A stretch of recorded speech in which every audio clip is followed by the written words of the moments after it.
बहुत स्वागत है आप सभी दर्शकों का मीन राशि के लिए शुक्र गोचर के इस वीडियो में। धन, वैभव, ऐश्वर्य, सुख, समृद्धि, संपन्नता, कंफर्ट, लग्जरी, प्रेम, दाम्पत्य सुख और ग्लैमर के कारक दैत्य गुरु शुक्र 19 अप्रैल को स्वराशि वृषभ राशि में गोचर कर चुके हैं और 14 मई 2026 तक वृषभ राशि में ही रहेंगे। जब कोई भी ग्रह स्वराशि में गोचर करता है तो वो अत्यंत बली होता है और अपना पूरा फल देने में सक्षम होता है। इसके अलावा शुक्र जब केंद्र के भावों में लग्न का भाव, चौथा भाव, सातवां भाव और 10वां भाव इनमें गोचर करेंगे तो मालव्य राजयोग का निर्माण करेंगे और जब छठे, 8वें, 12वें भाव में गोचर करेंगे तो विपरीत राजयोग का निर्माण करेंगे। इसके अलावा 11वें भाव और धन भाव में गोचर करेंगे तो आपकी इच्छाओं की पूर्ति करेंगे और धन की प्राप्ति कराएंगे। तो शुक्र का ये गोचर भले ही थोड़े समय के लिए हो, आप सभी के लिए विशेष उपलब्धियों से भरा होने वाला है। तो मीन राशि के जातकों को शुक्र के इस गोचर से क्या क्या लाभ प्राप्त होंगे, इसी पर चर्चा करेंगे इस वीडियो में। ये विश्लेषण आपकी चंद्र राशि के आधार पर किया जा रहा है और वीडियो के अंत में मैं आपको शुक्र के उपाय भी बताऊंगा। तो ये है मीन राशि के जातकों की कुंडली। दैत्य गुरु शुक्र का गोचर आपकी कुंडली के तीसरे भाव में है। यहाँ पर शुक्र अष्टम भाव के स्वामी होकर के पराक्रम के भाव में गोचर कर रहे हैं और शुक्र की दृष्टि भाग्य के भाव पर पड़ रही है। 19 अप्रैल को शुक्र ने राशि परिवर्तन किया और अपनी राशि वृषभ राशि में आए। अब देखिए 19 अप्रैल की तिथि ये बेहद महत्वपूर्ण तिथि है, क्योंकि 19 तारीख को ही अक्षय तृतीया का शुभ पर्व था। तो वैसे ही पूरे ब्रह्मांड में एक अनंत ऊर्जा का संचार हो रहा था और उसी के साथ साथ दैत्य गुरु शुक्र अपनी ही राशि पर गोचर किए। तो ये बड़ा दुर्लभ संयोग रहा आपके लिए और ये मीन राशि के जातकों के लिए एक वरदान से कम नहीं होगा।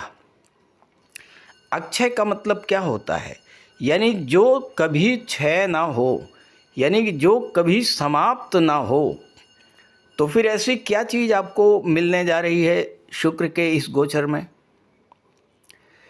देखिए, राशि के स्वामी देवगुरु बृहस्पति हैं आपके और वो बैठे हैं कुंडली के चौथे भाव में, केंद्र के भाव में, और शुक्राचार्य जो बैठे हैं ये तीसरे भाव में बैठे हुए हैं। गुरु और शुक्र दोनों ही धन के कारक हैं, दोनों ही सुख के कारक हैं, प्रेम के कारक हैं और शुक्र का गोचर तीसरे भाव में होना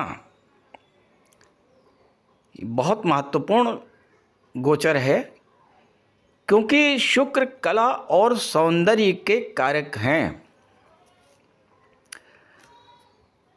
जो लोग मीन राशि के हैं और कहीं अगर आपकी जन्म कुंडली में राहु और बुध भी अच्छी स्थिति में हुए, तो जो लोग फिल्म इंडस्ट्री में हैं, कला जगत से जुड़े हुए हैं, ग्लैमर इंडस्ट्री में हैं, सोशल मीडिया से जुड़े हुए हैं, इनके लिए तो शुक्र का ये गोचर वरदान से कम नहीं होगा, क्योंकि भाग्य को भी बूस्टअप करेंगे दैत्य गुरु शुक्र। यहाँ पर मान सम्मान, नेम फेम तो दिलाएंगे ही, यहाँ पर शुक्र आपको धन का भी लाभ कराएंगे और देश विदेश में आपकी ख्याति, आपका मान सम्मान भी बढ़ाएंगे। और चूंकि आपकी कुंडली में 12वें भाव में राहु का गोचर है जो कि विदेश के कारक हैं और विदेश के ही भाव में बैठे हुए हैं, तो विदेश जा कर के अपनी कला का प्रदर्शन करके उससे असीम धन संपदा का संचय करना, इस तरह का भी योग बन रहा है। तीसरा भाव संचार माध्यमों का भी होता है।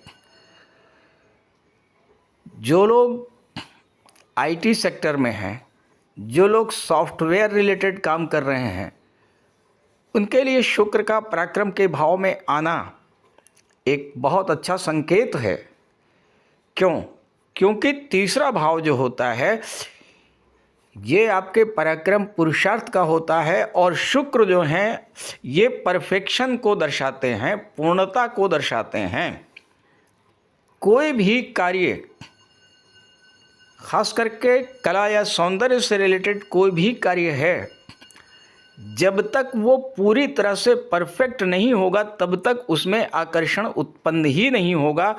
जब आपका वो जो क्रिएटिविटी है, आपका जो कार्य है, आपकी जो रचना है, वो इतनी आकर्षक, इतनी खूबसूरत हो जाए कि पूरी तरह से परफेक्ट लगे, तो वहीं पर शुक्र का कार्य शुरू होता है। फिर वहाँ से ग्लैमर और आकर्षण का रोल बढ़ता है, और फिर उस कृति को लेकर के, उस रचना को लेकर के आपको विश्वव्यापी ख्याति भी प्राप्त होती है। और शुक्र यही सब करने आए हैं कुंडली के तीसरे भाव में, और आपके भाग्य को जागृत करने जा रहे हैं। लेकिन एक बात का ध्यान रखिएगा, कैसे जागृत करेंगे शुक्र को और कैसे आप शुक्र से अच्छा फल ले पाएंगे? तो तीसरा भाव भाई बहनों का होता है और नवा भाव पिता का होता है। भाई बहनों और पिता के साथ आप अपने रिलेशंस को बहुत अच्छा बना करके रखिएगा। और दूसरी बात, अष्टम भाव के भी स्वामी हैं। अष्टम भाव में कौन सी राशि है? तुला राशि है, जो कि शुक्र की मूल त्रिकोण राशि है। जब अष्टम के स्वामी तीसरे भाव पर आएंगे तो क्या होगा? जो लोग रिसर्च फील्ड में जुड़े हुए हैं, तंत्र मंत्र की ओर जिसका झुकाव है, अकल्ट की ओर जो जुड़े हुए हैं, उनके लिए विशेष योगदान रहेगा शुक्र का सफलता की मंजिल तक पहुंचने का। क्यों?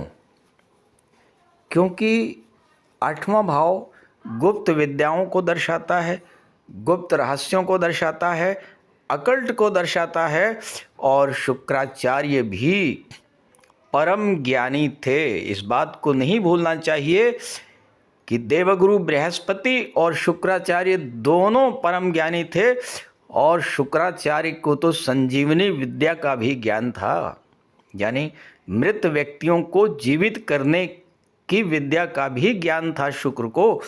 तो यहाँ पर अष्टम के स्वामी होकर के जब शुक्र तीसरे भाव में गोचर करेंगे और भाग्य को जागृत करेंगे, तो अकल्ट से जुड़े हुए, ज्योतिष तंत्र मंत्र से जुड़े हुए, रिसर्च फील्ड से जुड़े हुए ऐसे जातकों को एक परिपूर्णता का एहसास होगा, कार्यों में परफेक्शन आएगा। तो इस तरह से शुक्र का ये जो गोचर है, ये आपके भाग्योन्नति के लिए, धन प्राप्ति के लिए, विवाह की दृष्टि से, व्यापार की दृष्टि से, संतान की दृष्टि से, विदेश की दृष्टि से, कला और सौंदर्य की दृष्टि से, हर दृष्टि से बेहद अनुकूल होने जा रहा है। तो इस गोचर का लाभ उठाइए। ये वीडियो, ये जानकारी अपने साथियों, अपने मित्रों को जरूर शेयर कीजिएगा। साथ ही साथ अगर आप अपनी समस्याओं को लेकर के उसका ज्योतिषी समाधान चाहते हैं, तो इसी वीडियो के डिस्क्रिप्शन बॉक्स में मैंने अपना व्हाट्सएप नंबर दे दिया है, आप वहां से संपर्क कर सकते हैं। स्क्रीन पर भी मैं अपना नंबर लिख दे रहा हूं, इसे आप नोट कर लीजिए, 9058144128। अब आइए बात करते हैं शुक्र के उपायों पर। दैत्य गुरु शुक्र को धन, वैभव समृद्धि, संपन्नता, ऐश्वर्य, ग्लैमर और सुख का कारक माना गया है। और जिन जातकों की कुंडली में शुक्र मजबूत होता है उन्हें जीवन में हर तरह के सुखों की प्राप्ति होती है। लेकिन अगर कुंडली में शुक्र कमज़ोर है या शुक्र पीड़ित है तो निश्चित रूप से आप ये जान लीजिए कि जीवन में हमेशा धन का अभाव बना रहेगा, आर्थिक समस्याएं बनी रहेंगी, वैवाहिक जीवन और प्रेम संबंध में दिक्कत आएगी, पार्टनर के साथ आपका संबंध ठीक नहीं रहेगा और साथ ही साथ सुखों से आप कोसों दूर रहेंगे, सुख की प्राप्ति तो होगी ही नहीं। तो अगर आपकी कुंडली में शुक्र कमज़ोर हैं या शुक्र खराब फल दे रहे हैं तो बहुत आसान से उपाय करके आप शुक्र को प्रसन्न कर सकते हैं, माता लक्ष्मी की कृपा प्राप्त कर सकते हैं। शुक्रवार के दिन रात्रि में श्री सूक्त, कनकधारा स्तोत्र और विष्णु सहस्र नाम का पाठ करें और इसके बाद माता लक्ष्मी की आरती करें। इससे शुक्र के शुभ फल आपको मिलने आरंभ हो जाएंगे। शुक्रवार को शुक्र के बीज मंत्र ओम द्रांग द्रीं द्रौं सह शुक्राय नमः का एक माला जाप करें या ओम शं शुक्राय नमः का जाप प्रतिदिन करें। और जाप करते समय श्वेत रंग के वस्त्र धारण करें और श्वेत रंग के आसन पर बैठ करके स्फटिक की माला से जाप करें। इसके अलावा शुक्र ग्रह की शुभता पाने के लिए शुक्रवार का व्रत आप रख सकते हैं और इसे आप किसी भी माह के शुक्ल पक्ष से आरंभ कर सकते हैं। शुक्र ग्रह की शुभता प्राप्त करने के लिए हमेशा साफ सुथरे श्वेत रंग वाले कपड़ों को पहनना चाहिए, साफ सफाई का विशेष ध्यान रखना चाहिए और साथ ही साथ शुक्रवार के दिन श्वेत पदार्थों का दान जैसे दूध, चावल, चीनी, चांदी, ये चीज़ें अपनी सामर्थ्य के अनुसार आप दान कर सकते हैं। तो इस तरह के उपाय अगर आप करेंगे तो माता लक्ष्मी की विशेष कृपा आप पर बनी रहेगी और जीवन में सभी सुख आपको प्राप्त होंगे।